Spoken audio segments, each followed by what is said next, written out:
Kita lanjutkan yang ketiga, walam yamna'u. Ini yang menjadi alasan hujjah kita. Walam yamna'u zakata amwalihim illa muni'ul qatra minas sama' walaula al-bahaimu lam yuqtaru. Satu kaum,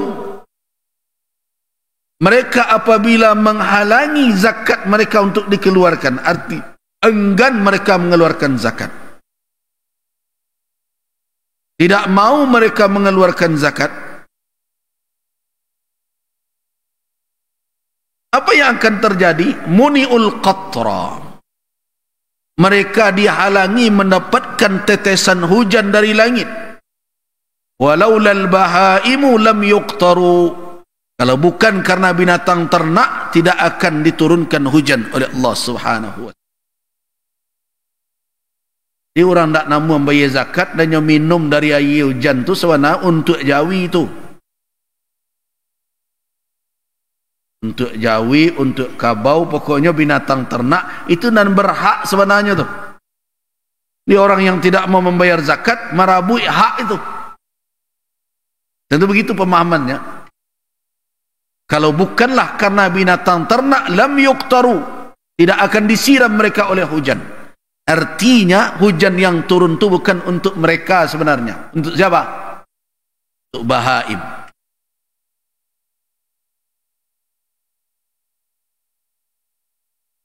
Kita pula kemarin mengatakan UI memberikan keputusan, rekomendasi umat tidak boleh dulu berzakat. Kota Bukit Tinggi ke Basnas Kota Bukit Tinggi sampai masalah yang ada di dalam diselesaikan. Ada pula yang berkata tu MUI berdosa tu. MUI lo itu dia berdosa. Tunan pelaksanaan zakat dan serupa itu bertahun-tahun tu siapa berdosa tu. MUI tidak melarang orang berzakat. MUI meminta jangan dulu ke sana sampai persoalan yang ada di dalamnya diselesaikan.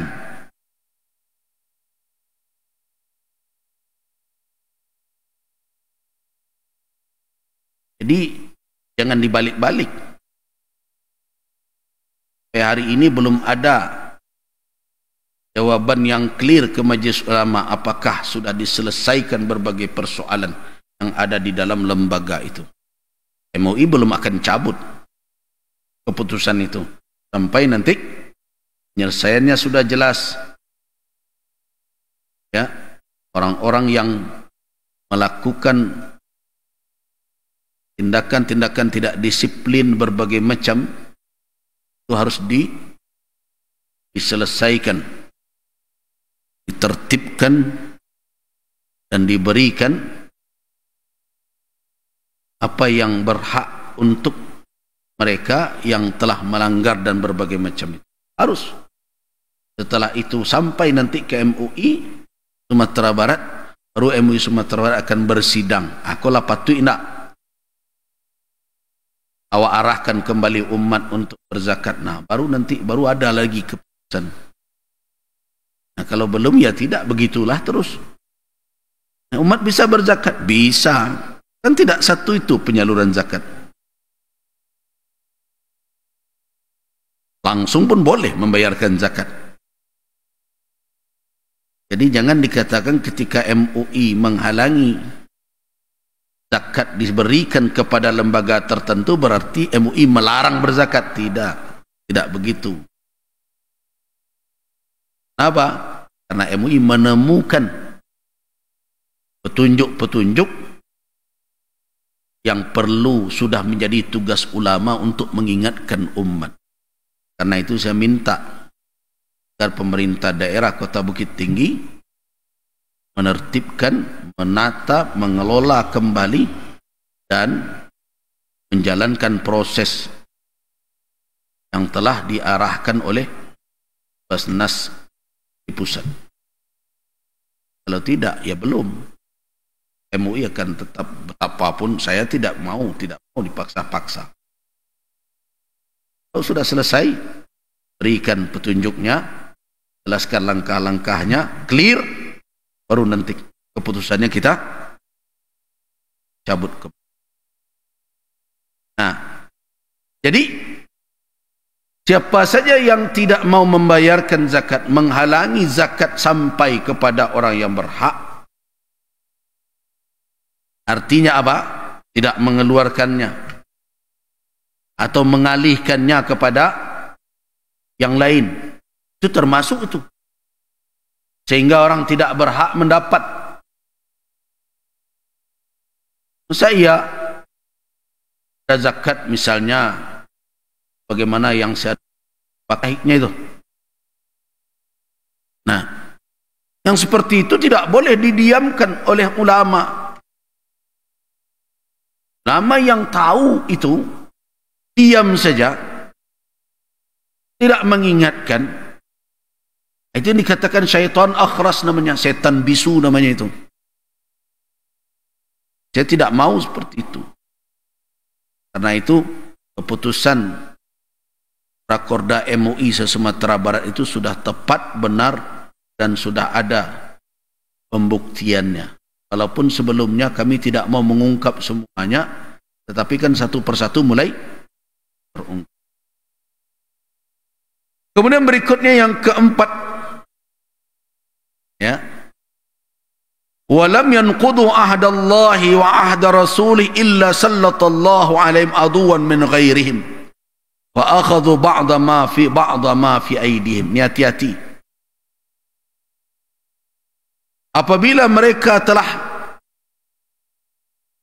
membatalkan janji dengan Allah dan Rasulnya, artinya tidak lagi taat dan patuh kepada Allah, tidak menjaga komitmen di dalam Islam mereka, apa yang akan terjadi? Allah memberikan kekuasaan kepada musuh mereka, sehingga musuh itu berani mengambil apa yang telah ada di tangan mereka.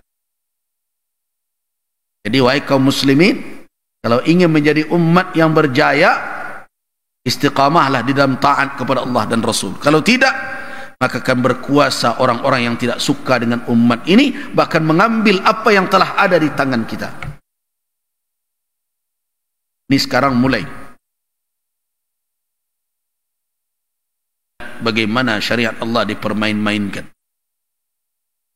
Dan yang terakhir, wa ma lam tahkum a'immatuhum bi kitabillah wa yatakhayyaru mimma anzalallah illa ja'ala ba'sahum bainahum. Kalau sudah sampai para pemimpin mereka tidak meletakkan hukum dengan kitab Allah, memilih-milih saja apa yang diturunkan oleh Allah, dan kemauan dipakai, kalau nanindak kemauan ditinggalkan. Kalau begitu yang terjadi sekarang begitu. Kalau urusan mendatangkan uang, wah ini syariat ini dipakai nih. Tapi kalau tidak kamu tuangkan, tidak dipedulikan. Heboh mengurus haji. Hebohkah mereka mengurus masjid surau yang lengang dari orang berjamaah? Tak ada heboh. Apa mengurus haji heboh? Banyak pitinya. Umrah heboh, banyak pitinya. Zakat heboh, kenapa? Banyak pitinya. Wakaf heboh, baik itu? Banyak pitinya. Sertifikasi halal heboh, bagus itu? Banyak pitinya. Ini yang diurus nambah piti saja. Kadang saji dibuat isa saf sajanya. Lihat dan heboh.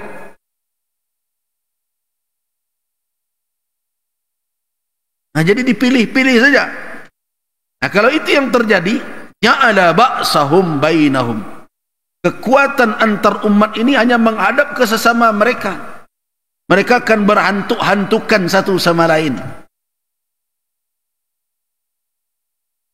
Nah, dari hadis ini jelas bahwa enggan menunaikan zakat atau menghalangi zakat sampai kepada yang berhak, ternyata mengundang bala, mengundang bencana, hukuman. Bahkan itu sendiri adalah ibtila, ujian yang berat. Sekarang tidak sedikit orang yang tidak pandai menghitung berapa zakat yang harus dikeluarkan. Tidak sedikit orang yang tidak tahu kepada siapa zakat mesti diberikan. Dan tidak sedikit orang yang mencari helah agar jangan beban zakat menimpanya. Nah, ini menunjukkan apa? Menunjukkan bahawa syariat zakat belum lagi difahami oleh umat. Nanti kita berbicara nanti maqasid, apa tujuannya Islam. Islam mensyariatkan ada zakat. Kalau ditimbang oleh orang-orang yang di dalam diri mereka ada kekikiran dan kebakhilan, zakat itu akan mereka anggap sebagai beban. Awak nan panik, awak nan susah, awak nan mencari, awak nan menjago, awak nan mengamehkan. Tiba-tiba ada orang tahu ke awak indak ada. Nyo mendapik se, senang na hidup jadi orang yo. Ada orang yang berfikir begitu. Nah, tetapi ketika kita membaca bagaimana Islam mengelola kekayaan bersama, bagaimana Islam memberikan hak personal kepada kita untuk menguasai harta, dan sebatas mana hak personal itu bisa kita manfaatkan, kemudian Islam untuk menjaga agar jangan sampai terjadi di tengah masyarakat itu kecenderungan untuk mengganggu dan berbagai macam, maka zakat sebenarnya pada hakikatnya adalah untuk menjaga harta itu sendiri. Kenapa? Karena zakat itu salah satu perannya adalah untuk menyeimbangkan, jangan sampai terjadi jurang pemisah yang terlalu dalam antara orang kaya dan orang miskin. So, kalau jurang pemisah ini terlalu dalam, orang kaya tidak akan senang hidup. So, akibatnya tidak ketanang hidupnya dah. Walaupun pepatah itu ada di Minang, tapi tak pakai di dunia. Daripada bercakap juga galang-galang, dia cakap je orang. Jadi orang yang kekurangan, kalau sudah terdesak dia, tidak tahan lagi dia dengan lapar dan melihat keluarganya yang harus dia kasih makan kelaparan, apa saja bisa dia lakukan. Nah, kemana doanya tu? Tak mungkin korang bansik lo, anak dia ambilnya. Jadi coba direnungkan syariat zakat ini yang isinya adalah bagaimana ekonomi berimbang, sehingga tidak ada orang di tengah orang yang mampu tapi merintih tidak makan. Sebenarnya kalau direnungkan dengan tenang, manfaat dan faedahnya kembali kepada orang yang punya harta itu. So, tindak kejahatan itu muncul karena apa? Kadang karena kondisi dan keadaan yang mereka tidak bisa tanggung lagi. Nah, tapi kalau ekonomi membaik, taruhlah, tentu tidak akan semuanya merata sama. Tidaknya kebutuhan pokok bisa terpenuhi, maka tidak akan banyak kecenderungan untuk merampas, merampok harta orang yang mampu kepada pihak-pihak tertentu. Jadi ini dalam satu garis. Artinya apa?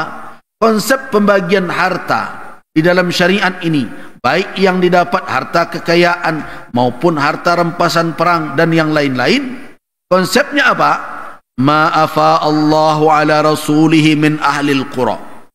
Apa yang diberikan oleh Allah Subhanahu wa taala berupa faid, rampasan kepada rasulnya dari penduduk suatu negeri, siapa yang punya itu?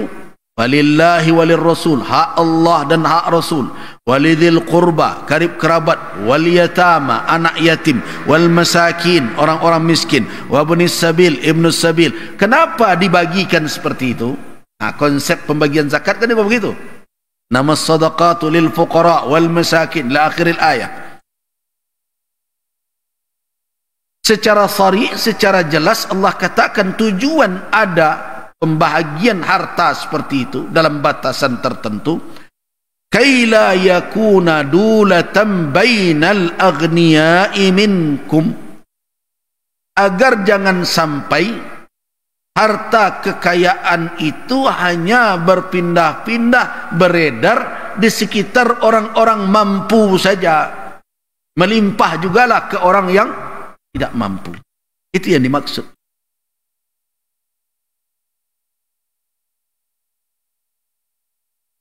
Nah, berarti konsep zakat sebenarnya adalah konsep pemerataan. Kalau hari ini kita berbicara tentang ketimpangan ekonomi, kita berbicara bagaimana orang miskin semakin miskin, orang kaya semakin berlimpah kekayaan. Apa penyebabnya? Karena tidak ada pendistribusian yang adil atas kekayaan. Bahkan di negara ini ada seorang yang bisa memiliki ratusan ribu hektar dia punya tanah dan berbagai macam. Nah, syariat datang dengan konsep keadilan. Salah satu alat untuk mewujudkan keadilan itu adalah,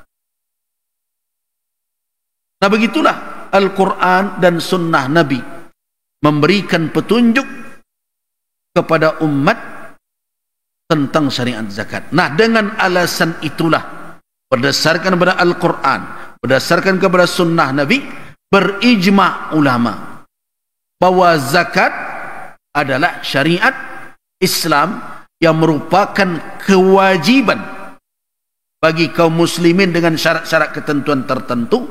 Siapa yang mengingkari kewajibannya, orang tersebut hukumnya murtad dari Islam.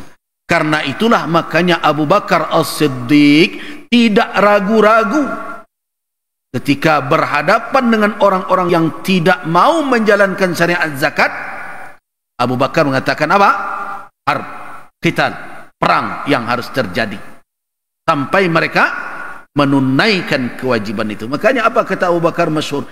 Lau mana'uni ighnaqan, seandainya mereka tidak membayarkan kepadaku seekor anak unta kecil pun yang menjadi kewajiban mereka untuk mereka tunaikan menurut syariat, laqataltuhum, aku perangi mereka walaupun saya harus binasa dalam menegakkan aturan ini. Jadi kalau Abu Bakar As-Siddiq begitu komitmennya dalam menjaga syariat zakat, nah karena itu kita harus berhati-hati. Inalah wajib ambil zakat itu keluar lelai, jangan enggak aja.